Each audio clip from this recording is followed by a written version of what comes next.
가야 할지 여러분들께서 조금 어려움이 있으실 수는 있고, 만약에 강사 자체를 하고 싶다 그러면 그 프로그램의 행성이 현재까지로는 강사를 딱 그 프로그램으로서 강사를 할 수 있는 곳을 연결해 주는 곳은 없어요. 그래서 그런 부분을 좀 실망하실 수도 있을 것 같아요. 그런데 그 일의 개념에 대해서 얘기를 하고 있는데, 제가 느꼈던 바는 그 얘기의 골자, 그 보고서의 골자는 우리 그 베이비 부모 선생님들이 몹시도 일에 대해서 갈망을 한다. 그런데 그 일에 대한 갈망이 경제적인 수단일 수도 있고, 경제적인 수단일 수도 있고, 또 내 삶의 구성 요소에서 그냥 일이라는 거예요. 그러면 그 삶의 구성 요소에서 일이라는 게 어떤 의미냐면, 주어진 시간에 내 삶의 구조화를 직장에다 맡겼던 거예요. 그래서 거기에 의해서 뭔가 톱니바퀴 같이 돌아가는, 그 돌아가는 상황에서는 되게 그냥 그대로 그냥 따르기만 하면 되는데, 이제 그 구조화가 없어지니까 내가 내 삶을 어떻게 해야 할지 잘 모르겠다는 거죠. 어떻게 써야 할지 잘 모르고, 그래서 나는 일이라는 게 필요하다라고 생각을 하신다는 거예요.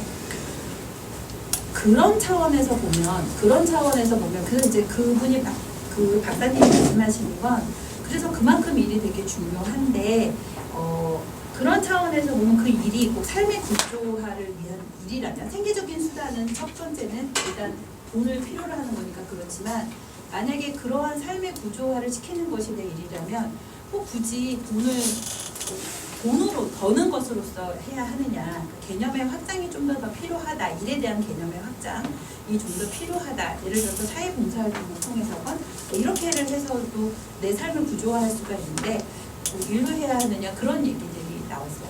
그러면 이 시점에서 저는 그때 그 시점에서 조금 들었던 게, 지금 우리가 2017년도에 이게 만약에 전직지원 서비스가 정말로 국가 자격증화되고 지금 전직지원 서비스를 하는 회사들 중에서 취업을 되게 많이 강조를 하고, 만약에 이런 현상들이 점점 가게 되면 우리는 그 두 번째 요소, 그러니까 삶의 구조화를 꼭 개념 확장을 사실은 필요로 해야 하는데 계속 취업 쪽으로만 가게 되면 역시 똑같은 그 돈을 버는 일을 하게 되는, 그쪽으로만 되게 강조를 하게 되는 부분들이 있거든요. 그래서 그런 얘기들을 이제 나누면서 정말 일선에서 일하는 사람과 또 현실 연구하는 사람들, 그리고 정부 정책 이런 것들이 같이 잘 맞아 떨어져야 하지 않을까라는, 그래야 우리 선생님들이 조금이라도 더 정말 헤매지 않고 조금 더 미래 삶을 준비하는 데 있어서 헷갈리지 않고 우리가 잘 지원할 수 있고 그렇지 않을까 싶습니다. 자, 오늘은 이제 취업 효율성 높이는 방법에 대해서 할 건데요. 제목이 취업 효율성을 높이는 방법이 기본적으로는 구직자 중심입니다. 구직자가 어떻게 하면 취업의 성공 확률을 높여서 취업을 잘할까 하는 거죠.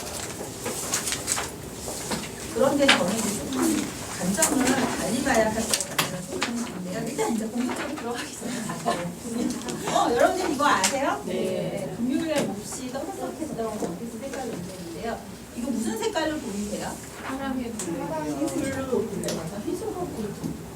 진짜? 자, 남성분들은 잘 모르는 것 같아요. 이거 무슨 색깔로 보이세요? 이분색.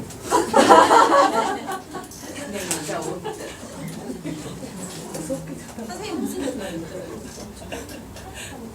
선생님 무슨 안 보여요. 파랑하고 불하고. 저하고 눈을 마주치지 않으시는 오라. 이게 무슨 색깔로 보이세요? 오라. 이게 흰색과 이게 블루 앤 블랙. 오라. 이게 저는 파란색하고 검정으로 보였거든요. 근데 이게 하얀색의 금색 테두리를 보이는 분들이 있으시대요. 하얀색, 있으세요? 금색? 하얀색. 금색? 있으시죠? 왜 금색이? 비치면 이걸 이게 아니 이 상황에서. 하얀색. 그래서 이게 이제 미국에 원래 있었던 그 원피스인데요. 이게 지금 완전히 다 완판된 건데 이제 어떤 사람이 항의를 한 거예요. 왜 이제 원피스가 내가 기대했던 색깔이 아니냐 왔는데 그분은 이제 하양의 골드를 본 거예요. 그 하양에서.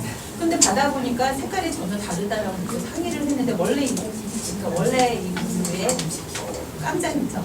그래서 여기서 얘기하는 게 왜 이렇게 차이가 나느냐 했더니 시력적으로 이제 대부분은 70% 정도, 7% 정도는 파랑의 블랙입니다. 그런데 나머지 우리 여기도 지금 두 분 정도는 지금 세 분 하양의 여기도 세죠. 그래요? 그죠? 생맹은 숙명이네. 남자는 인정해 주세요. 그렇지 맞아 그건 맞아 남다른 거. 색약, 생명 뭐 이런 거야. 아이 너무 그렇게까지. 색약, 생명. 다양성을 인정해줘야지. 다양성을 인정. 그래서 그게 시력적으로 약간 뭐라 그러나 무슨 용어가 있어요. 그러신 분들도 그렇게 보이기도 하고요. 네, 그렇게 보이기도 한다라고 얘기를 하는데요. 우리가 정말 같은 거지만 그 동전의 양면상은 정말 다르게 보이는 흰색의 골드로 죽어도 안 보이는 거야. 그랬던 것 같아요. 경쟁이었던 여기 있죠. 이게 저기 금요일에 5천만 중 문제가 4%가 블루블랙이 24%예요. 왜 남자는 그러나요? 남자는 24%면 엄청 많을 수가 있네. 자, 한번 보세요. 이제 치안 활동 특성에 근데 왜 저게 왜 문제를 줘? 효율성의 금요일 날 개념은 이슈가 서비스나 상품의 생산에 사용된 자원 대비 실현된 편의를 설명할 때 사용되는 것이다라고 보고요. 정말 이렇게 준 것에 반해서 어떻게 하면 산출을 잘 흘리냐에 따라서 효율성의 발전에 대한 정보를 얘기했죠. 취업 활동 효율성이라고 할 때는 아무래도 포커싱이 취업이 되니까 취업에 대한 실패율을 최소화하고 성공률을 높이기 위한 것. 그러니까 고용센터에서 고용지원센터에서 인소싱으로 취업 희망이나 뭐죠?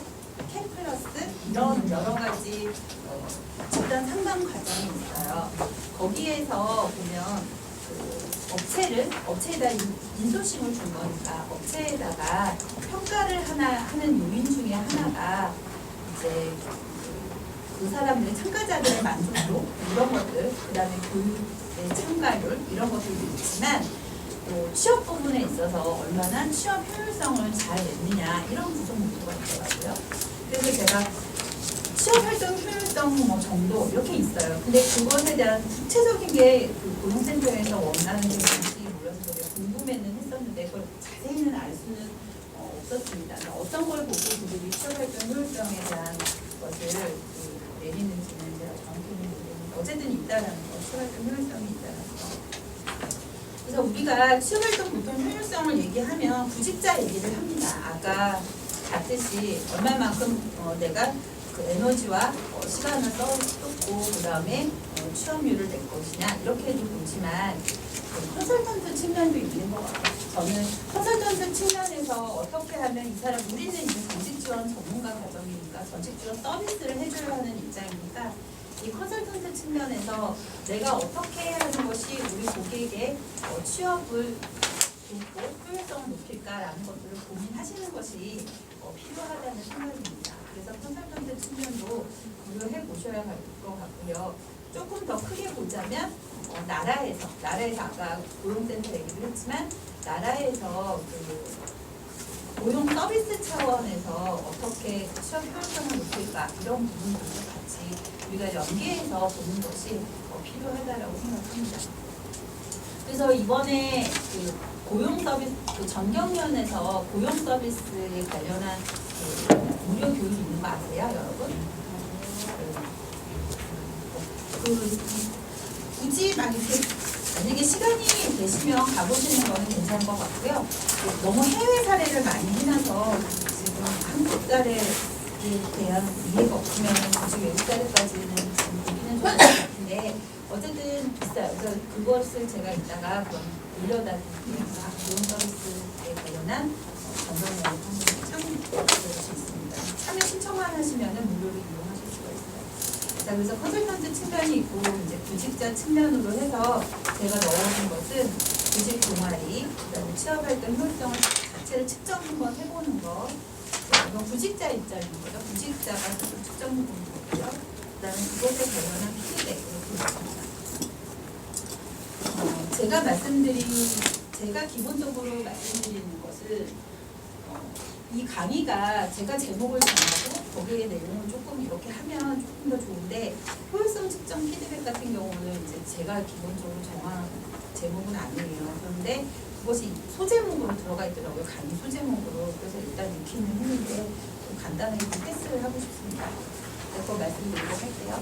그래서 지금 컨설턴트 입장에서 봤을 때 제가 맨 처음에도 얘기했듯이 미래 전망에 대한 것들은 좀 중요하다. 특히 우리가 이따가 나오겠지만 전직 지원뿐만이 아니라 어떠한 분야에 가느냐에 따라서 우리의 대상자가 그 미래와 정말 직접적으로 연결될 수도 있기 때문에 우리가 이런 미래 전망을 좀 보는 것은 중요하다라고 하고요. 이건 바로 한 얼마 전에 나온 뉴스입니다. 얼마 전에 나온 뉴스 기사인데 여기에서 지금 얘기하고 있는 것이 저는 이제 이거 자체 하나하나가 중요하다라고 보는 건 아니고요.